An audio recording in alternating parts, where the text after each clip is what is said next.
Everyone's talking about protein lately, but how do you actually get enough of it? Muscle Milk. Muscle Milk has a great tasting new formula with no artificial sweeteners, flavors, or added colors. It's high-quality, complete protein designed to support healthy muscles with fewer ingredients than the previous formula and 26 to 42 grams of protein for when you're stuck in meetings or need a post-workout recovery. Available in chocolate, vanilla cream, cookies and cream, and strawberries and cream. Try the new great-tasting Muscle Milk today. Available in stores nationwide. Muscle Milk. Protein for all. You know, recommendations can be great. Maybe someone recommended this podcast, and here you are. But home projects are different. If a podcast isn't your thing, you lose a few minutes. If you hire your cousin's neighbor to mount your TV, you might end up with a lopsided screen and wall damage. Maybe I know a guy just isn't enough for your home. That's why Thumbtack works. It matches you with top-rated local pros with photos, reviews, and credentials all in one place. For your next home project, try Thumbtack. Hire the right pro today. Every team, every topic, everywhere. This is Believe.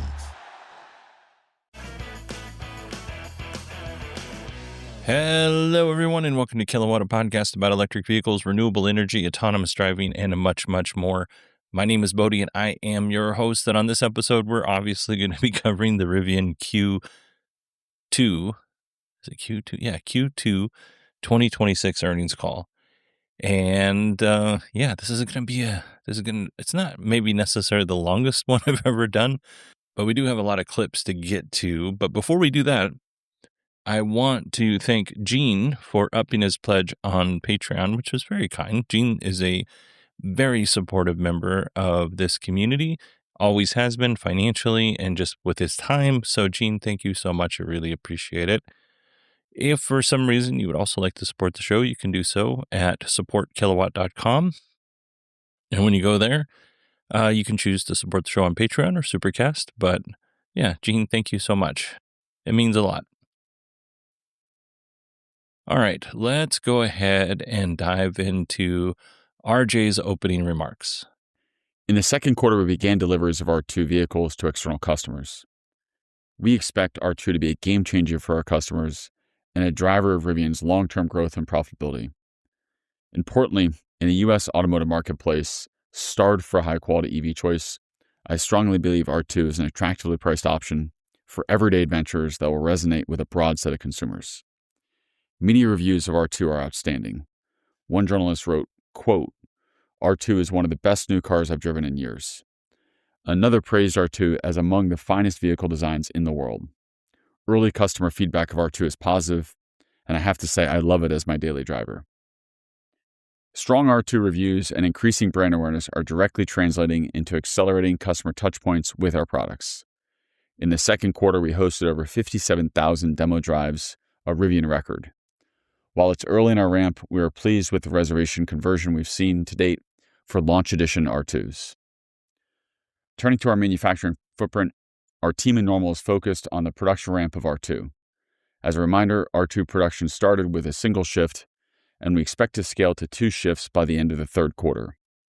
We are seeing good progress in new team member training and process improvements for the ramp of the first R2 shift.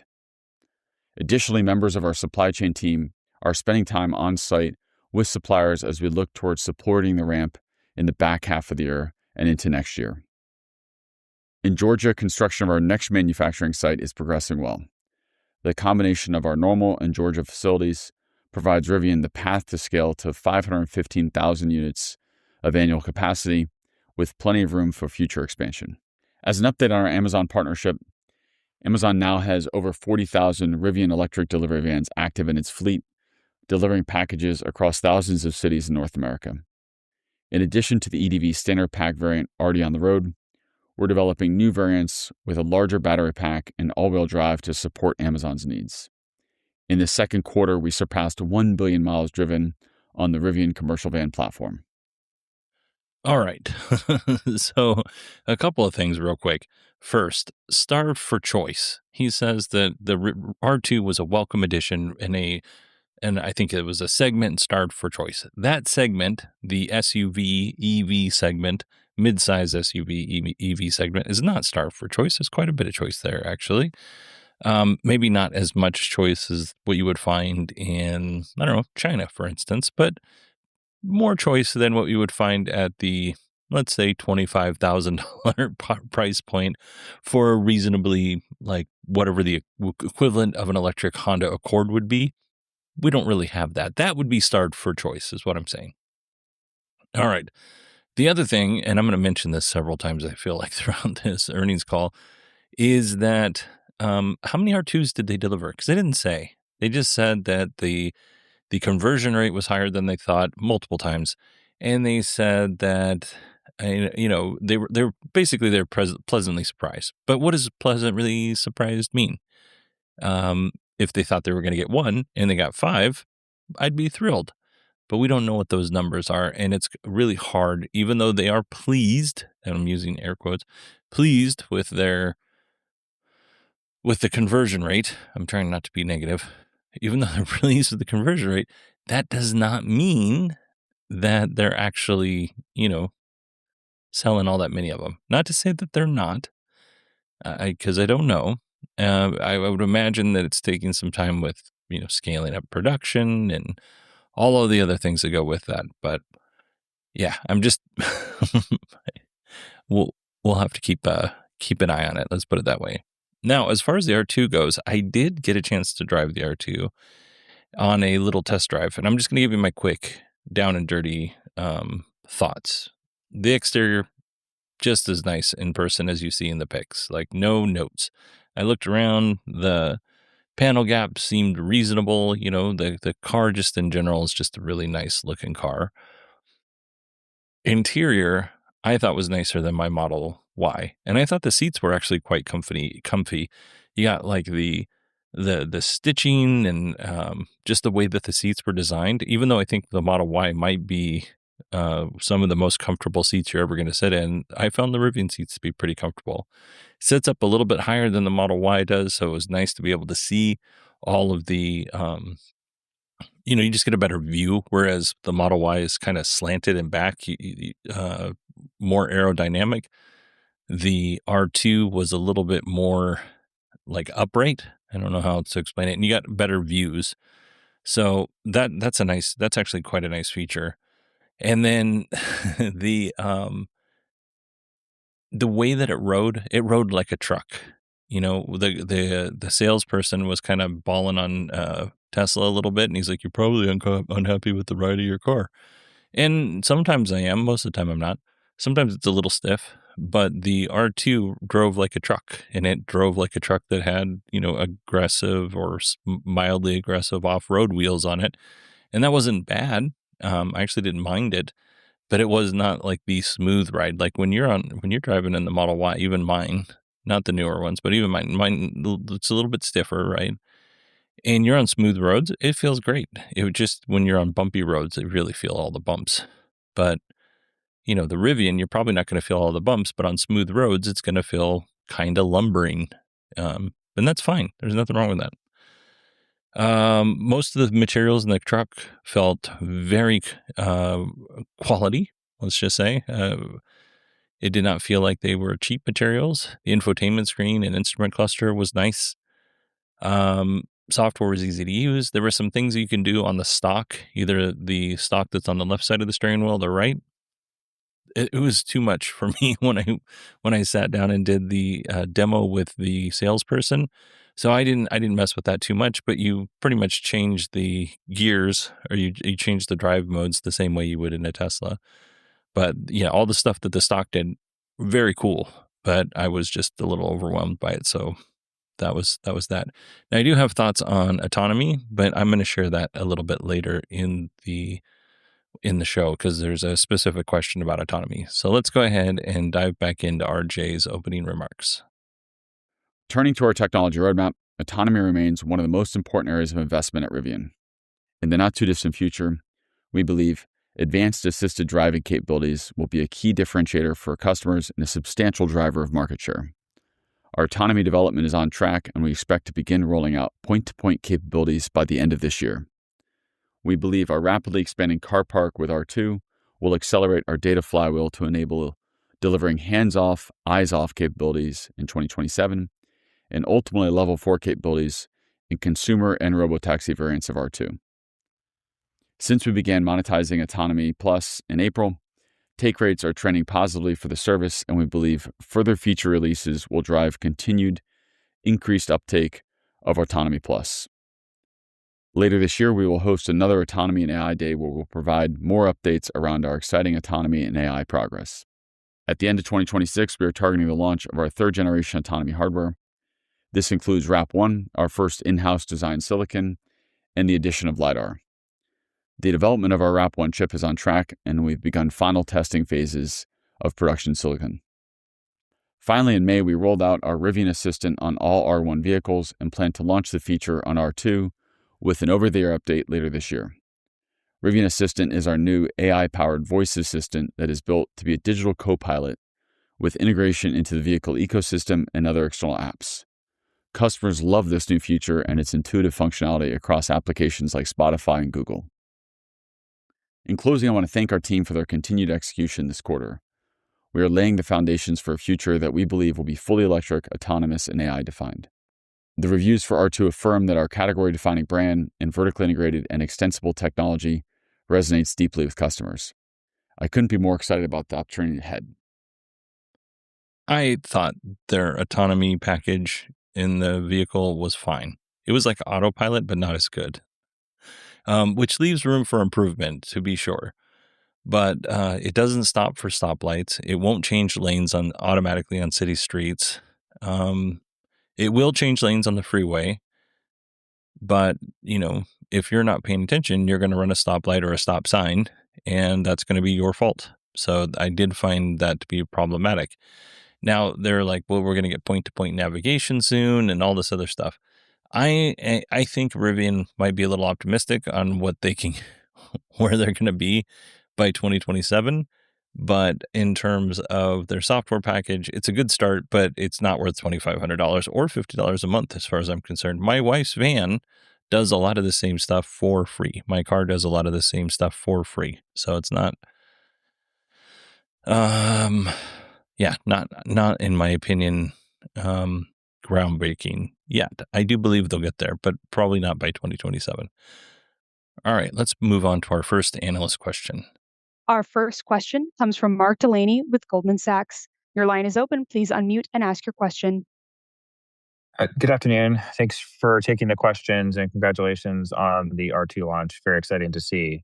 So I'm going to start there on the R2. Can you share more on how the production ramp is progressing and any examples or metrics maybe you can share on that front to illustrate how the ramp is going? And then as you think about R2 over the next year, do you think the pace of deliveries is going to be gated more by supply or demand?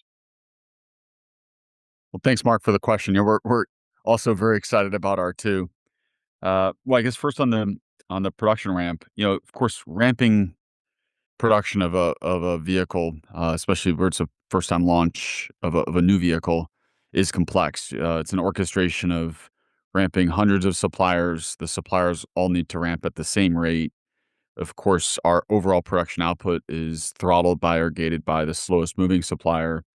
And so the coordination to make sure everything's ramping consistently and in an organized fashion across all the different suppliers is really a key focus for us. And it's the reason we start on a single shift and get everything moving efficiently and effectively before we bring on a second shift.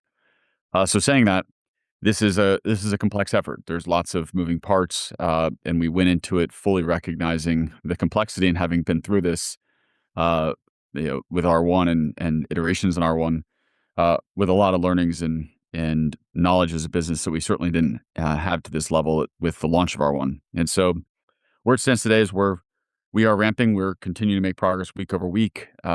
We've, as you saw, we've updated our guidance to reflect the progress we're making. And the biggest category of focus for us has been supply base and making sure that all of our suppliers are ready to continue ramping to much higher levels as we look at the back half of the year. And in particular, as we start to plan for running, fully utilizing the plant and running across 2 shifts. Now, on the demand side, there's an enormous excitement around the product, and we've been really encouraged by the conversion of reservations to orders on our launch edition. We of course had our own internal projections as to what that would be, recognizing that we're launching with the launch edition, which is a $58,000 version of the vehicle, a most expensive version of R2. And that conversion rate from reservation to orders has been meaningfully higher than what we expected, which is a great signal.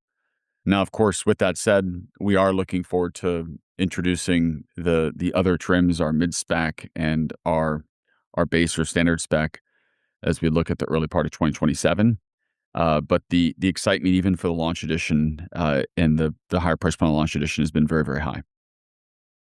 I mean, in terms of ramping up, getting to scale, this isn't all that different than what every other company goes with, right?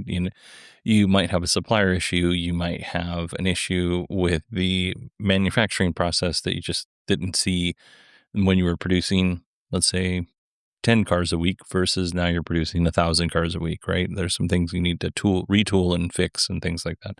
So that's not all that different.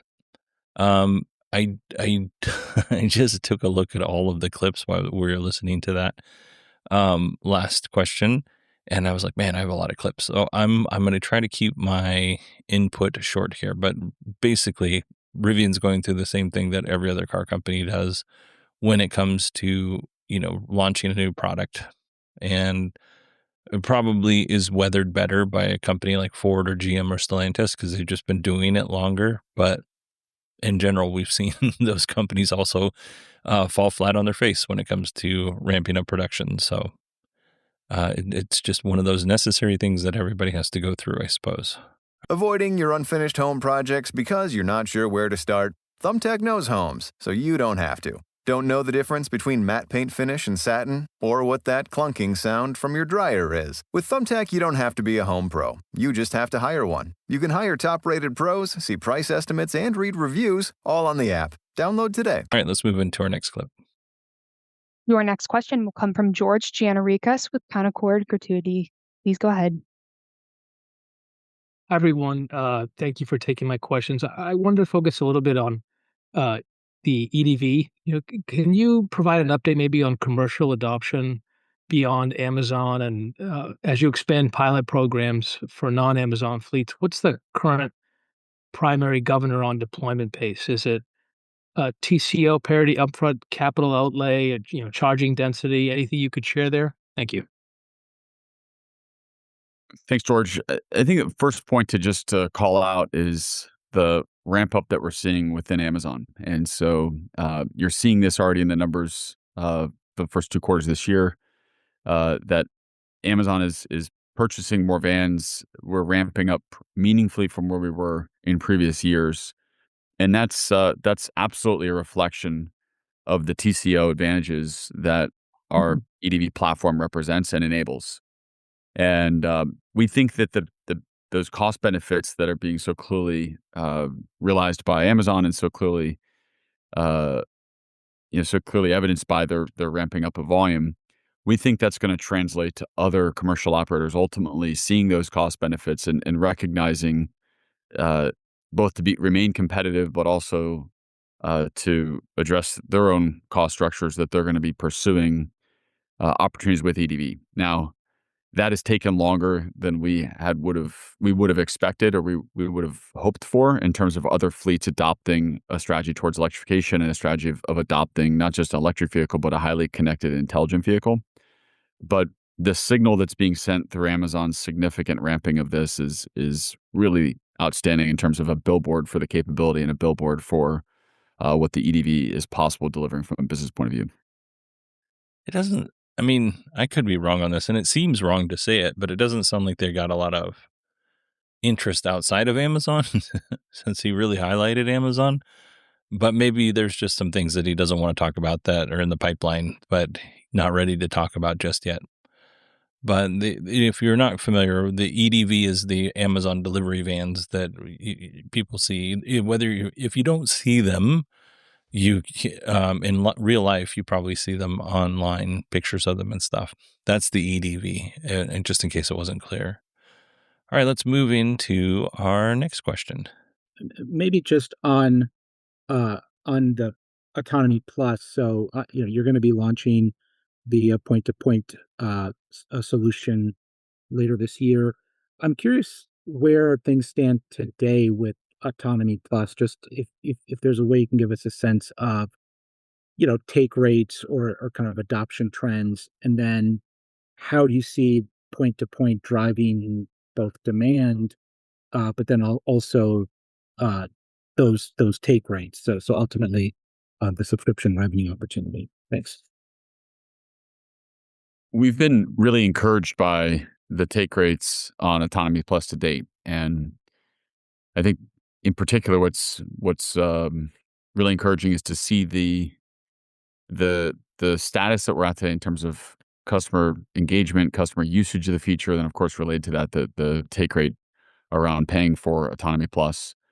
But we have very clear line of sight and visibility into what's coming, and so as encouraged as we are with the take rates today, we're quite confident that that will expand meaningfully as we add in additional capabilities and features.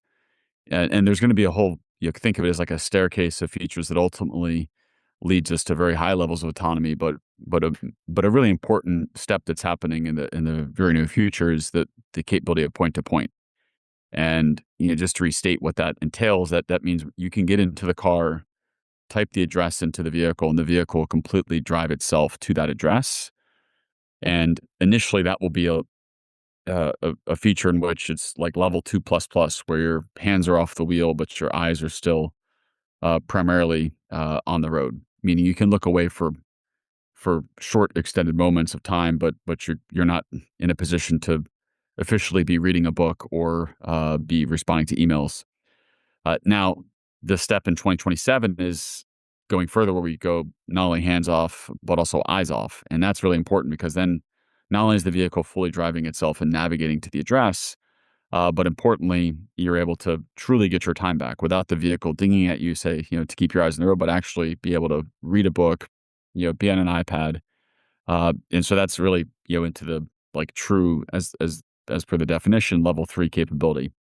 And then of course into 2028, that's when we bring on level 4, and that's where the vehicle's capable of operating as a robotaxi, meaning there's no one even needed to be in the driver's seat for any operation of the vehicle. And, you can put occupants in the back. You can use that capability for robotaxi applications. But you can also have that, which is one of the things we've been very excited about, have that as a really nice feature on an owned vehicle. And so we think of this as personal level 4, where your own personal vehicle can drop you at the airport. It can pick your kids up from school. It can go to the grocery store and grab things for you. And that roadmap is something we're not only very excited about, but we think will fundamentally drive, increasing levels of adoption on Autonomy Plus and its future variants, as we've just described.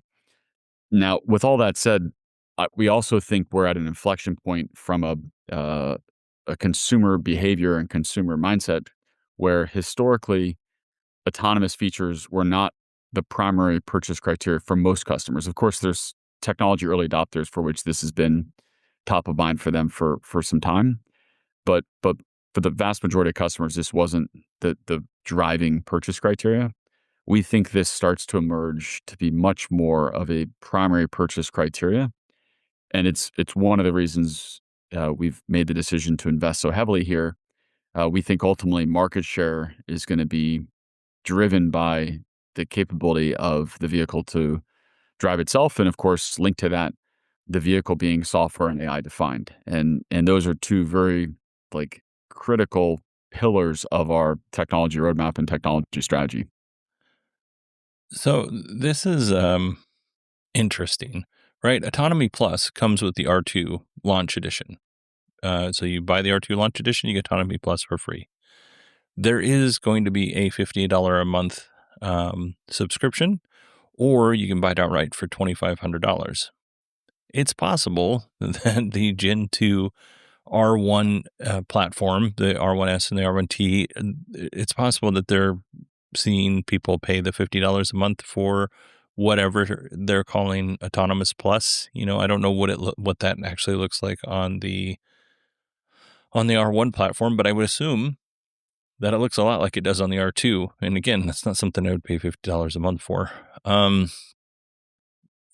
point to point, and just in case anybody isn't aware, point to point, when they say that, they're talking about whatever the equivalent to Tesla's Navigate on Autopilot is. So you leave your garage and you put in your address, and it takes you directly to the next, to the location that you put in.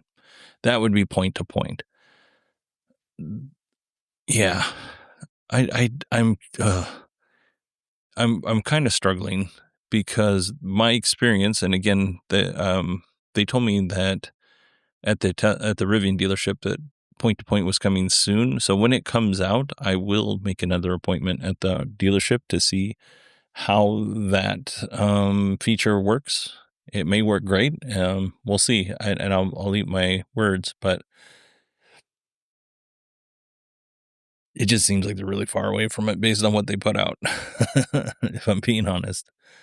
And then, man, I had this conversation with the salesperson when he was telling me that he's like, well, these cars are advanced level 2. And I was like, there's no such thing as that. And he's like, no, there's like a level 2. There's like beyond level 2. And I was like, no, the Society of Automotive Engineers only has level 1, 2, 3, 4, and 5. And there's no advanced, it's functioning inside of this capability. So if it's outside of that, then it's a level 1 because it's not meeting level 2 functionality, or it's level 3. And that brings us to level 3. Anyway, that's a bugaboo of mine. Which every time I go to CES, it's like, oh, we're level 2 plus, or we're level 2 enhanced. Nah, you're not. Anyway, they did mention level 3 autonomy, hands off, eyes off in 2027. Again, I think I've mentioned this before. I'm very skeptical that they'll be able to do that. At some point in time, they are going to have a car that has a LiDAR attached on the front of the car, and they're going to have new hardware. As a new R2 customer, that, quite frankly, would make me very frustrated if I bought a brand new model and it's going to get a LiDAR and some other, upgraded hardware right after I bought the car. That would be a reason why I wouldn't buy the car. I'd wait until that kind of stuff comes out. And it's entirely possible that will come out when the R1 first and then follow in the R2, just based on what they got going in the development pipeline. But yeah, I mean, I don't know. I do feel that I am just as frustrated with the messaging that Tesla gives off when it comes to this kind of stuff as other companies. And it's not just Rivian, it's not just Tesla. They just happen to be, well, Tesla for sure happens to be at the forefront of this. But, they're a little bit further away than I think we're being told. Let's put it that way. We'll see. I mean, I will... I'll drink a cup of coffee without half and half because I don't really like black coffee. So I will drink a cup of coffee without half and half if I am wrong. That is my punishment. On air. You won't know it though because I don't like it, but I can drink it. Anyway. I don't like being punished. Anyway, let's move on to our next question. Your next question will come from Rajat Gupta with JP Morgan. Your line is open. Please go ahead. Great. Thanks for taking the question. I had a question on the R2 customer profile. Any early reads on, what that customer is proving to be, existing electric vehicle owners, first-time electric vehicle buyers, Tesla cross shoppers, just curious if you have any read on, the customer profile of the early R2 orders. I have a quick follow-up. Thanks. Thanks, Rajat. The goal in developing and designing R2 is to have a very diverse set of customer profiles, meaning customers that were coming out of a wide variety of form factors, coming out of a wide range of brands, and from a broad spectrum of demographics. And that was the intent. That was the target. We now have the benefit of being able to see the data to see, who is actually buying R2s. And the great news here is that it is exactly that. We have a very diverse customer set coming out of a broad range of vehicles, which I guess perhaps shouldn't be too big of a surprise. The mid-size SUV segment, the 2-row 5-passenger segment, is the largest segment by far in the U.S. market. It's generally the largest segment globally as well. But the way that we've been able to really thoughtfully execute this vehicle in terms of packaging, storage capacity, performance, range, efficiency, driving dynamics, both on-road and off-road, has created a very wide net for attracting this very diverse set of buyers. And maybe one of the most exciting metrics here is we have a significant number of first-time EV owners, and that's really powerful. So for someone to have their first time owning an EV be a Rivian, and for that bond with the brand, so to speak, to be created through that first-time ownership is powerful. But it also illustrates the strength of what we've created in terms of the product and the product market fit, that this is mobilizing demand for EVs that's been latent, that's been sitting on the sideline, because the product that sort of would motivate someone to move from an ICE to an EV hasn't existed until R2. And so this is a great metric. Now, of course, there are EV buyers that are in the mix. You have folks coming out of Teslas or folks coming out of Rivian R1s, but the most important metric here is the very significant number of folks that have not owned EVs before. I take exception with the comment that a lot of people are sitting on the sidelines because the R2 didn't exist yet to go EV. That is so silly. I would love to own an R2.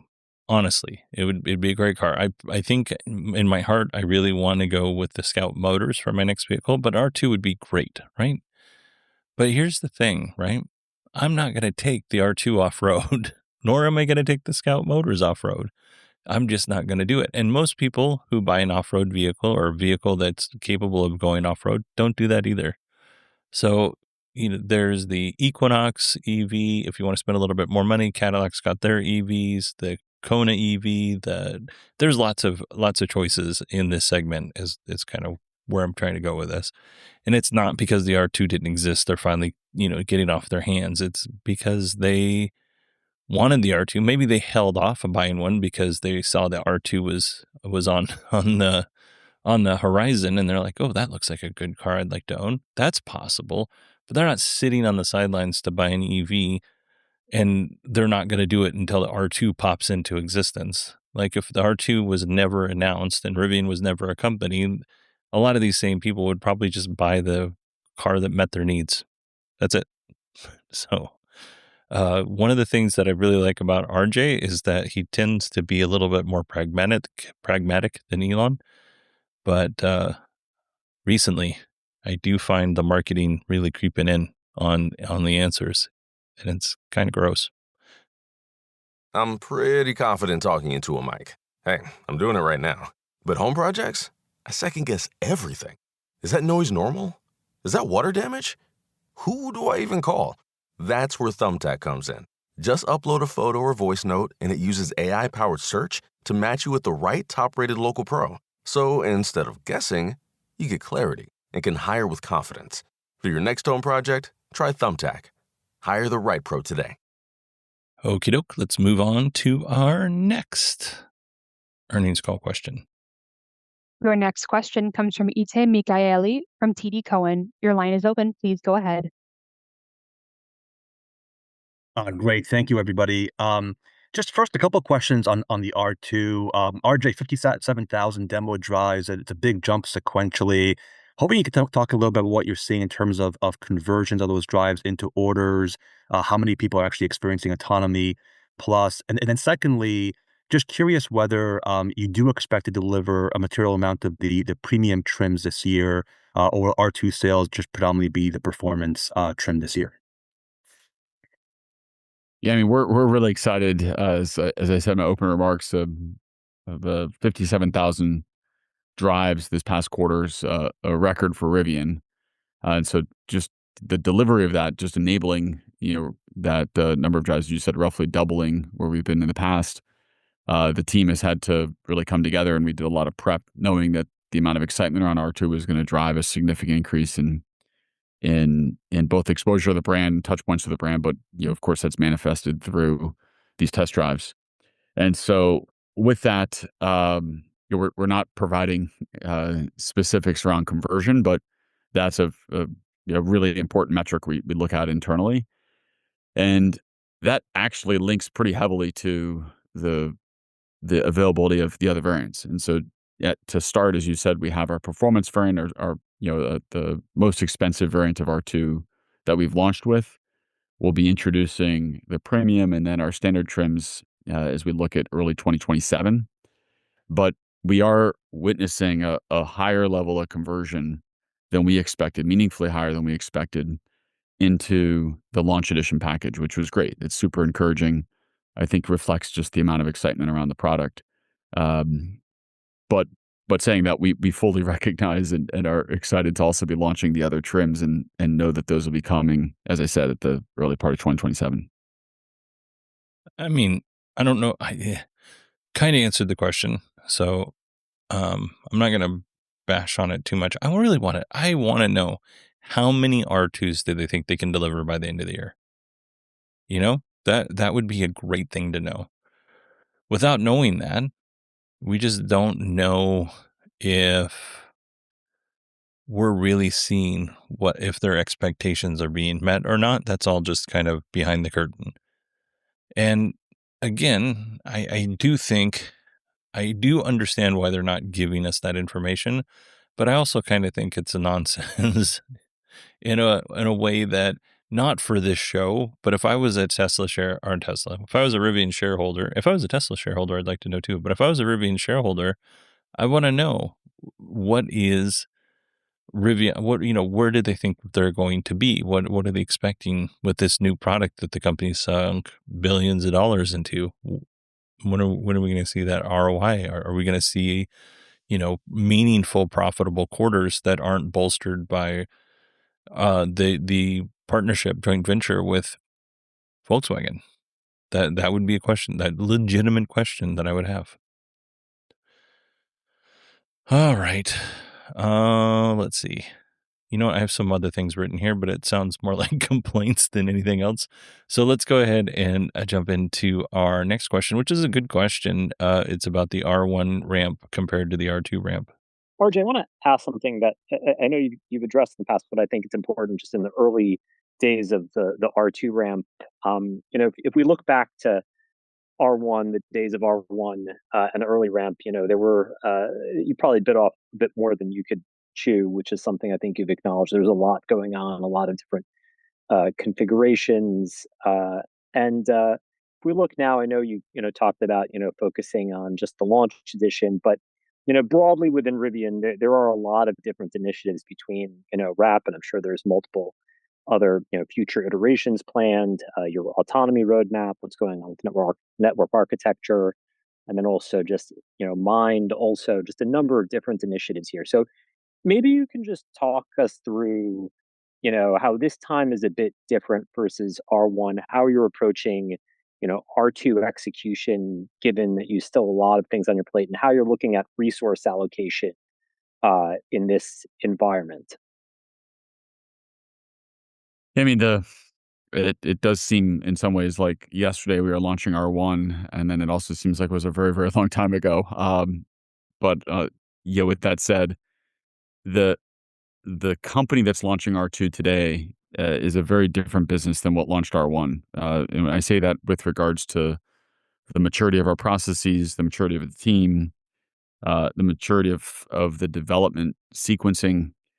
And when we look at the launch and what we're going through today in terms of ramping production, ramping suppliers, what we're experiencing today is actually an artifact of what we did in the 2 or 3 years leading up to it. And so a big difference between R1 and R2 is the structured approach we took to what we call design validation builds. So those are vehicles that were to production spec but built on our pilot line.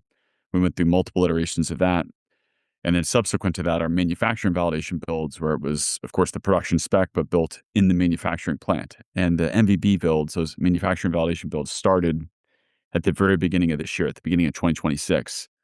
And so that gave us time to work through issues around ramp, work through issues around design elements, of course, supplier related issues as we were doing those validation builds.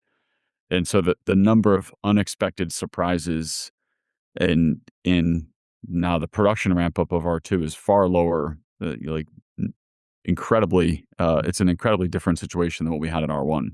Now, that's not to say there aren't surprises. It's, as I said at the start, you know, building and launching a new car is just an inherently very, very complex activity. And it's complex if you're, a company that's been building cars for 100 years. It's complex if you're Rivian. And so we've done everything we can to prepare. But, as we now are going through the ramp, we're still, being very thoughtful around how rapidly we ramp up our supply chain, making sure that all of our suppliers can ramp consistently, planning that very thoughtfully before we bring on the second shift. And a big enabler to help make that ramp process more seamless and more straightforward was the simplification of the product relative, certainly to what we did before. As you said in R1, we didn't just launch R1. We launched R1T, R1S, and a commercial van all within the same 3-month window. And then we had a very complex set of build variations, essentially, thousands of different possible build combinations for the R1T and the R1S. And in sharp contrast to that, in R2, we have a very limited set of build combinations that we're building today, which is all embedded in the launch edition. Even within that, we've limited the number of color combinations, and so that was not an accident. That was highly intentional to facilitate a smoother and faster ramp, and that the decisions that we took around what combination of features we would have in this launch edition was also something we thought about a lot. And as I said before, we had a whole bunch of our own expectations around what take rate would be to convert a reservation into an order for the launch edition. And we've been pleasantly surprised that conversion from reservation to order has been notably higher than what we expected, which is great news. And that doesn't, of course, mean we're not going to launch those other variants. So for any customers that are waiting for a standard trim or a premium trim, don't worry, we're on it. But those will be coming in the early part of 2027. So it sounds like they learned a lesson, which is all you can hope for. They built, design, and manufacturing validation builds. Great. They gave themselves time to make changes based on issues that came up during that period. They didn't have the pressure of, only burning through money, at least when they have some money coming in, even if maybe they're losing a little bit of money on each car still, and I don't know if they still are, but they used to be, they were losing $10,000+ on each car sold. I don't know if that's still the case, but anyway, the point is that they learned and they're moving on, which I think is good. I think that's great. One of the things that I should have done earlier in the episode is I should have given you the production and delivery numbers. So I'm going to do that right now. Claire McDonough, and during her bit, she's the chief financial officer. She said that Rivian delivered, or we'll start with production. Rivian produced 12,613 EVs in the second quarter of 2026. And they delivered 12,194. I would imagine that very few of those, if any, make up the R2. But we're going to keep an eye on this number and what they did last year in Q3, and we'll kind of get an idea. But even if Rivian doesn't want to tell us how many R2s they sold in the next earnings call, we'll get an idea as to roughly how many are delivered based on some criminology of the actual delivery and production numbers. I would imagine at the moment they're probably, I don't know. Depending on how production's going, if production's going swimmingly, they've probably produced more of the R2 platform than the R1, but I could be wrong. My neighbor just bought a brand new R2 and it's orange. It's great. It's a good looking truck. All right. We only have two more questions, and then we have RJ's closing remarks. So let's go ahead and jump into our next question. Your next question will come from Andrew Percoco with Morgan Stanley. Your line is open. Please go ahead. Great. Thanks so much. Can you guys hear me? Yes. Awesome.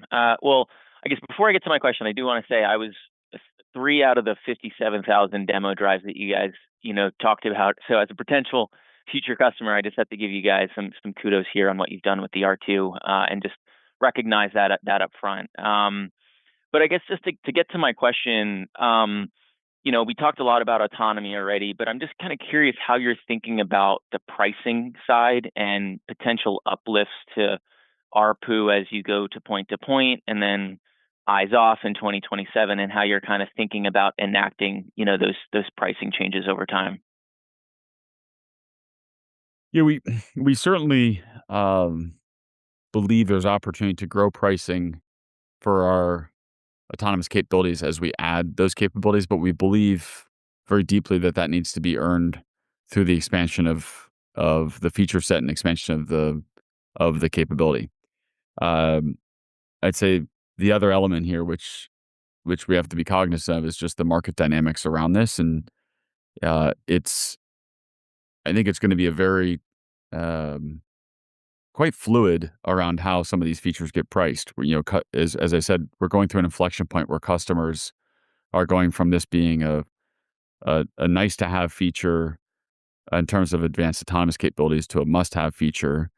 There's a growing awareness around that capability set. And I really believe the transition to level 3 capabilities, where you can go hands off, eyes off, makes it much easier to implement or to use the feature. It's much easier to understand.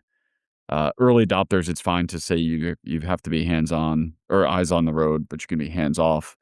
But for the broad, full spectrum of customers, it'd be much easier to just say the car will drive itself. You don't have to look at the road. You don't have to touch the wheel. And we think when that happens, it'll make it far easier to explain, far easier to see mass scale adoption well beyond just early adopters. And with that, the desire and the expectation for these features to be in technology forward vehicles. And so ultimately what the pricing potential is there is something that we're actively spending a lot of time ourselves thinking about. But ultimately, we believe it represents an opportunity to expand pricing beyond where we are today. Does that sound to anybody else like, yeah, we're looking at maybe increasing the price of our Autonomy Plus project, or Autonomy, whatever they're calling it? It does to me. It sounds like the price is going to go up, which I think is a mistake. But, I am a podcaster in his basement, not a billionaire in his big house in Illinois. I'm not that guy. Not yet, anyway. I hope they don't raise the prices. I think that would be a huge mistake. I mean, maybe incremental increases, but doing what Tesla did, I think, would be a huge mistake. Next up, we're going to hear, and this is the last clip before we get to RJ's closing remarks. We're going to hear about the partnership with Rivian and Uber.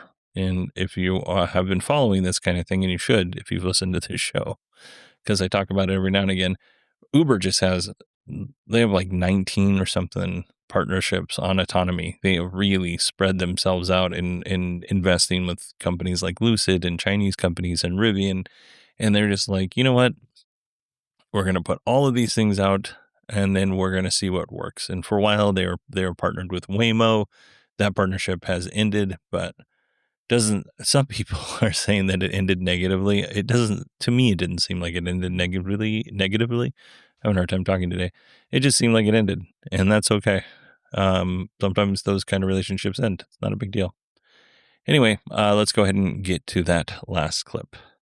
Your next question will come from Philippe Bourgeois with Jefferies. Your line is open. Please go ahead. Yes, thank you, and good evening. My first question is on the relationship with Uber. We've seen some tension between Uber and Waymo and their cooperation, and of course, there's a bit of uncertainty about the financial stability of Lucid and the fact that Lucid worked with Nuro, so it's not as integrated a solution as what you offer in the partnership with Uber. So I'm just wondering how much of a upside to your relationship there is, maybe not in the timing, but in the magnitude of what you could be working with Uber in terms of offering robotaxis? Well, a core element of our approach is a strongly held belief that vertically integrating the vehicle and the technology stack together allows for meaningful both cost advantages and technical simplifications in terms of the vehicle architecture and autonomy hardware architecture.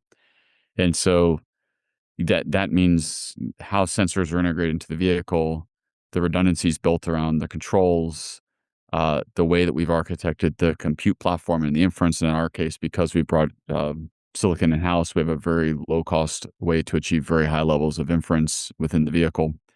And so we believe that the technical approach that we've taken from a hardware point of view creates a structural, a cost structure, I should say, that's highly advantaged for delivering level 4.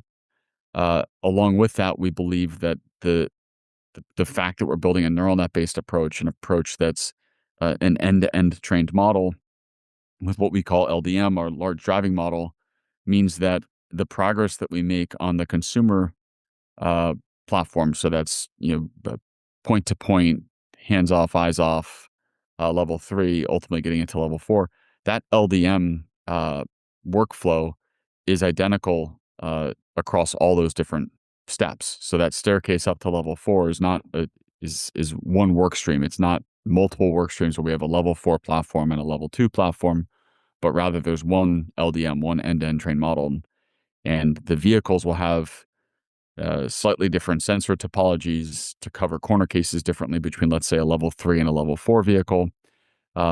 In along with that, slightly different inference capabilities built around RAP1, but from a platform, from a model point of view, it's the same. And so that was a key shift for us, and I think it's a key shift for the industry in terms of how we approach autonomy. That historically, prior to let's say 2022, 2023, the technology topologies used for level 4 were very different than the topologies used for level 2, and we've seen that merge with the approach of using transformer-based encoding and these end-to-end models that is really to the advantage of our architecture, to the advantage of the data flywheel that exists through the deployed fleet that we have. But specifically on Uber, do you think there's a big opportunity for you? Because I mean, when you announced the partnership, you were one of several partners that Uber was working with. Is there an opportunity for Rivian to be actually a much bigger partner of Uber in autonomy? Well, I'd say the working relationship with Uber has been fantastic. From the top of the organization through the working levels of the organization. So the engagement from Dara in terms of the importance of this relationship, along with the working level teams, it's been very positive. We're working towards our next milestone at the end of this year, and deploying in a couple of cities in 2028, and then rapidly growing following that to a large number of cities. And so this is we're quite encouraged by the relationship and the partnership. But ultimately, I do believe that the focus we have, and the focus I think appropriately where we're placing our energy, is making sure that the technology is ready. The vehicle is capable of delivering level 4 performance and doing it in a thoughtful way in terms of really clean execution at the vehicle level and really cost-effective ways of delivering that capability. I have nothing to add to that. Uber, not Waymo, Uber has so many different partnerships. I just don't see how Rivian could kind of worm its way in as of right now. Now, if Rivian's tech proves to be in 2028, proves to be super reliable and everything that they say it's going to be, as those other bets that Uber made drop off, then I totally can see, Rivian having a place there. However, I do think, and I think RJ is a cool guy. I've never met him, but he seems like a really reasonable person. But I would imagine that maybe Rivian would like to have their own robotaxi service. at some point in time. And partnering with Uber for now seems like a good idea. At some point in time, I think they'd probably just want to keep all the money for themselves and not share it. If I had to guess, that doesn't mean that's true. They're just, I had to guess. This is also a nice way because usually when you partner with Uber, they give you money and they buy your vehicles. This is also a nice way to boost those sales for the vehicle, to get those delivery numbers up. And that, to me, that makes sense on that side of things too, while Rivian is still trying to get their feet underneath them. All right, everybody, that is it for me. I said I had nothing to add on that last clip, and yet I did. That's the problem with putting a microphone in front of you. You just can talk, and nobody can interrupt me except for my kids, which my son did while I was recording this. Apparently his iPad storage is full. Anyway, if you haven't noticed, this is a weekend edition. Because it's the weekend, I do want to invite you to go check out the Dandy Funhouse YouTube channel. Especially if you're Gen X or, a boomer or an older millennial. And I don't have too terribly many people who are super young listening to this podcast based on who reaches out to me. But if you fit in that age demographic, Dandy's Funhouse, Neil listens to the show. He's a real nice person. So I enjoy his YouTube channel, which again is called Dandy Funhouse, not Dandy's, Dandy Funhouse.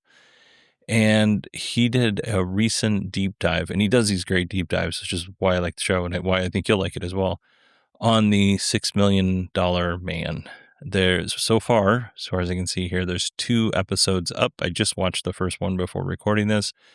Highly recommend. I have not seen the second one, but he's definitely worth a look. I will put a link to the first episode in the show notes. Please go and check Neil out. Does a really good job. Like I